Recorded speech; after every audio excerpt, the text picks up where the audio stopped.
ESI కట్టు పిల్లలకు PF అంతంత మటుకే ఇస్తారు. ఈఎస్ఐ పోతే మీకు 20,000 జీతం వస్తుంది, మీకు ఈఎస్ఐ లేదు పోండి అంటారు. 20,000 రూపాయలు ఈరోజు సంపాదించలేని ఎవడు ఎంత చిన్న గుడిగాడ కూర్చున్నాడు కూడా నెలకు 20 కాదు 50,000 కూడా సంపాదించే పరిస్థితి ఉంది.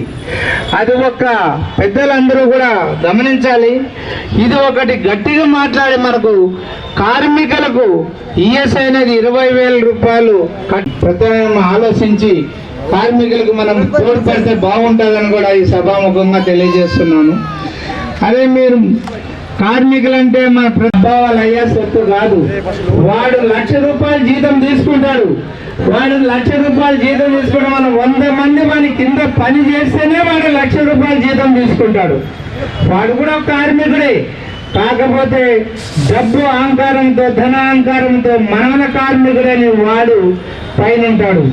కానీ ఏనాడు కూడా నేను చెప్తున్నా, మహిళా సోదరులు కంకణం కట్టుకుంటే దేశాలే కాదు రాజ్య రాష్ట్రాలు కూడా రాజులను కూడా కింద దోసిన దినాలు ఉన్నాయి. కాబట్టి మీరు గట్టిగా పోరాడాలంటే రేపు 12వ తారీఖు రోజు భారతదేశం బంద్ పిలుపుకు మీరందరూ కూడా రావాలి.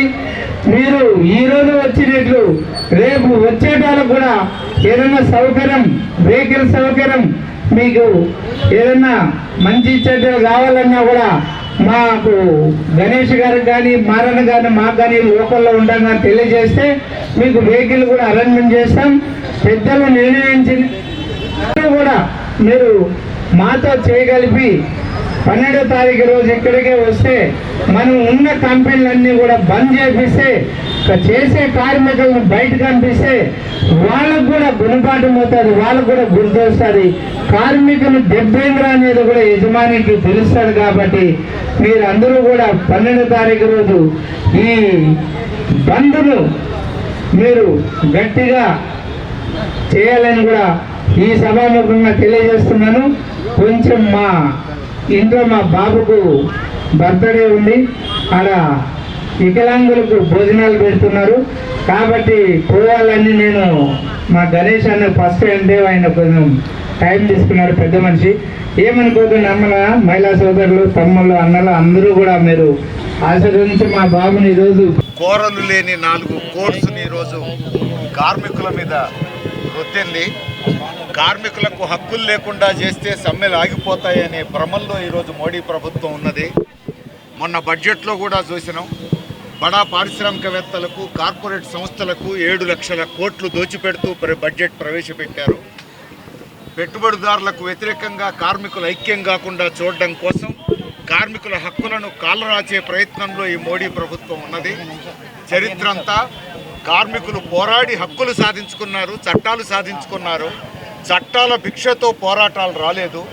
ఇప్పుడు మోడీ పాలకులు కూడా అర్థం చేసుకోవాలి, ఈ చట్టాలన్నీ రద్దు చేస్తే కార్మిక వర్గం భయపడిపోవటం కాదు, ఈ ప్రభుత్వానికి బుద్ధి చెప్తుంది. దేశవ్యాప్తంగా కార్మిక వర్గం ఐక్య పోరుబాట నడుస్తుంది. అందులో భాగంగానే అన్ని కార్మిక సంఘాలు రేపు 12వ తేదీన సమ్మెకు పిలుపునిచ్చినాయి.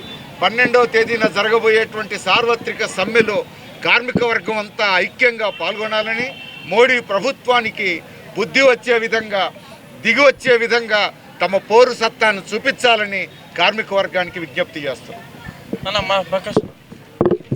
ఈరోజు నాచారం చౌరస్సులో ఈ శివాలయం శివుని సాక్షిగా ఈడ కార్మిక మీటింగ్ పెట్టడం ఏమంటే, రేపు ఈ మోడీ గారు చేసిన కార్మికులకు అన్యాయానికి ఈ లేబర్ కోర్టులు కానీ వీళ్ళకి రావాల్సిన కార్మికులకు ఏది కానీ అందకన్నా బడాబావులకు పైన దోషిపెట్టినట్లుగా చేస్తున్నాడు. కనుక 12వ తారీఖు రోజు భారతదేశం మొత్తం కార్మిక సంఘాలు బంద్కు పిలుపునిచ్చి, ఈ సందర్భంగా మేము కార్మికులకు తెలియజేసేది ఏమంటే, 12వ తారీఖు రోజు కార్మిక శక్తి ఏంది, కార్మిక బలమైంది అనేది మన నాచారం ఇండస్ట్రియల్లో కూడా చూపించాలని కూడా మీ ద్వారా తెలియజేస్తున్నాం.